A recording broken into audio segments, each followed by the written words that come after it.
మా అత్తయ్యకి బాబు పుట్టిన 1 year మా ఇంట్లోనే ఉందని చెప్పాను కదా.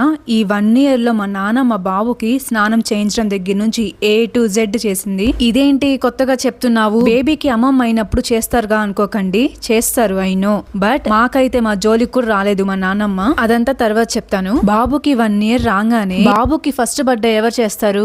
వాళ్ళ అమ్మ నాన్న చేస్తారు. కానీ మా అత్త మాత్రం మా నాన్న దగ్గరకు వచ్చి, అన్న బాబుకి ఫస్ట్ బర్త్డే కదా గ్రాండ్ గా చేద్దాము, అది పెడదాం ఇది పెడదాం అని చెప్పి మా నాన్నతోనే ఖర్చు పెట్టించి ఫస్ట్ బర్త్డే చేయించుకుంది. ఆ తర్వాత వాళ్ళ అత్త వాళ్ళ ఇంటికి వెళ్ళింది. నాకు తెలిసి మాకు ఉన్న మేనత్త ఇంకెవ్వరికి ఉండరేమో, వాటర్ తాగినట్లు లాగేస్తుంటది మా నాన్న దగ్గర నుంచి డబ్బులన్నిటిని. తన అత్తయ్య వాళ్ళ ఇంటికి వెళ్ళి 6 months అయిందో లేదో మళ్ళీ సెకండ్ ప్రెగ్నెన్సీ వచ్చిందని చెప్పి మా ఇంటికి వచ్చేసింది. ఇంకా అంతే, ఫస్ట్ ప్రెగ్నెన్సీ టైంలో ఎలా అయితే చేయించుకుందో సెకండ్ ప్రెగ్నెన్సీలో కూడా అదే కంటిన్యూ చేసింది.